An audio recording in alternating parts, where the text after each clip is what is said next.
Long ago, in a small village nestled among rolling green hills, there lived a father with his 2 sons.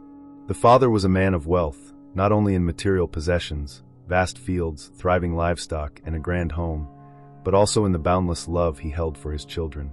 He was a gentle man, with silver hair and eyes that sparkled with wisdom, as if he had seen both the joys and sorrows of the world.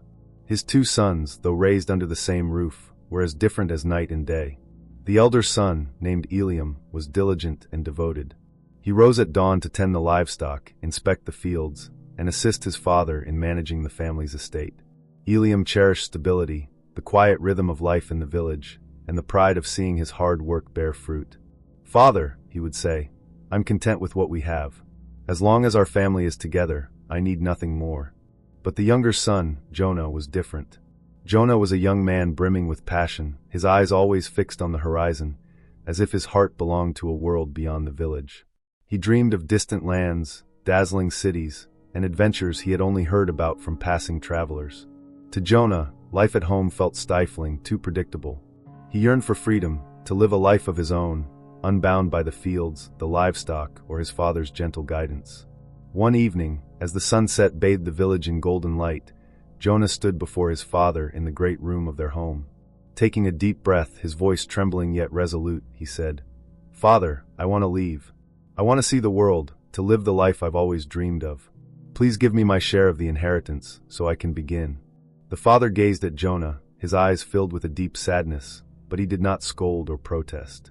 He understood that sometimes, a young heart must wander to learn the value of what it leaves behind. In a calm, steady voice he replied, "My son, if this is your wish, I will honor it. But know this, you will always have a home to return to."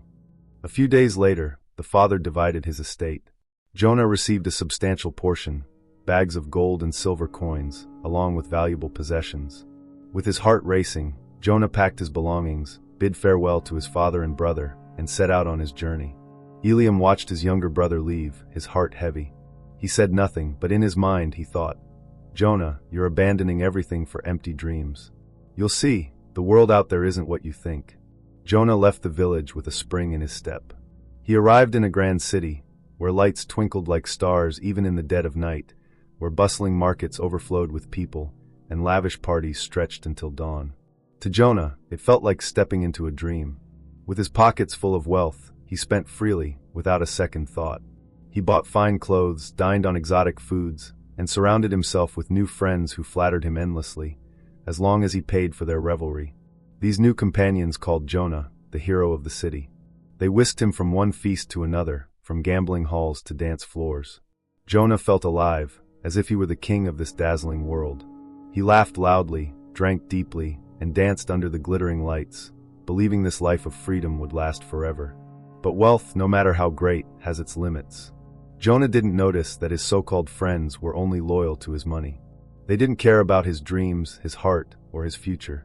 Every coin he spent was a piece of the legacy his father had worked a lifetime to build, and it was slipping away. Then disaster struck. A devastating famine swept through the land. Fields withered, markets emptied, and hunger gripped the city.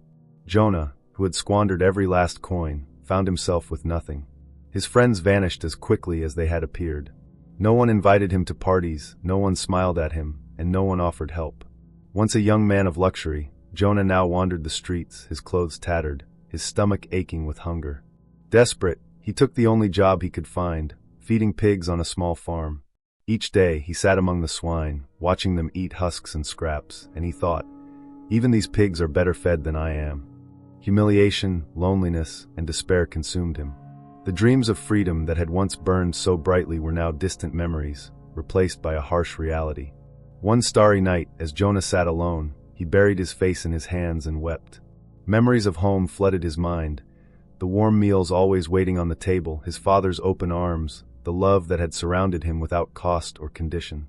He thought of Eliam, his steadfast brother, and wondered if he was still working alongside their father, living the life Jonah had so carelessly abandoned. In that moment, Jonah saw his mistakes clearly. He had forsaken his family, squandered his inheritance, and chased fleeting pleasures. But what pained him most was not the hunger in his belly. It was the knowledge that he had hurt his father, the man who had loved him without question. Whispering to himself, Jonah said, I am no longer worthy to be called his son. I betrayed his love and wasted everything he gave me.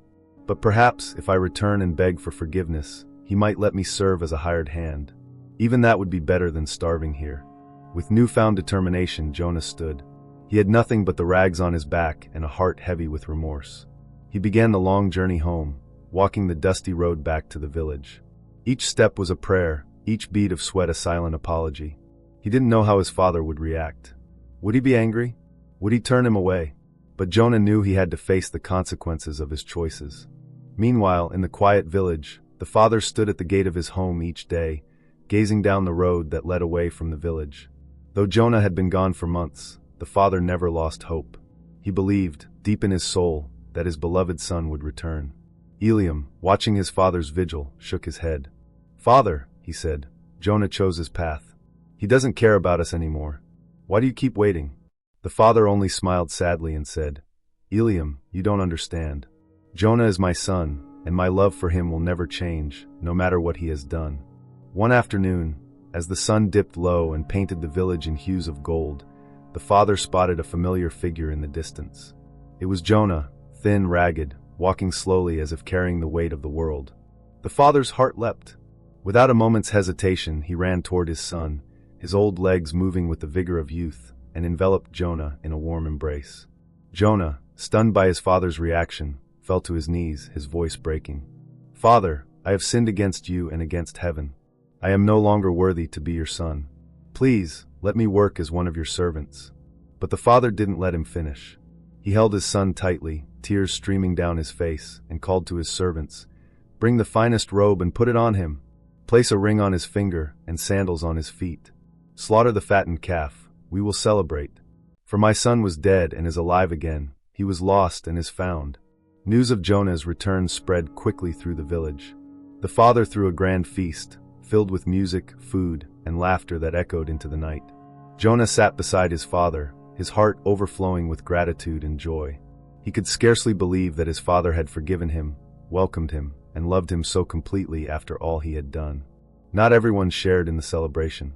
Eliam, the elder son, stood outside in the courtyard, watching the festivities with a heart full of anger.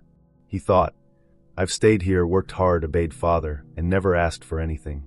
Yet Jonah, the reckless fool who squandered everything, is welcomed back like a king. This isn't fair." The father noticed Eliam's absence and went to him. Placing a gentle hand on his shoulder, he said, "Eliam, my son, you have always been with me, and everything I have is yours. But today we must celebrate, for your brother was dead and is alive, was lost and is found. My love for you is no less, but Jonah needed my love to heal." Eliam fell silent. Slowly, he began to understand that his father's love wasn't something to be measured or competed for.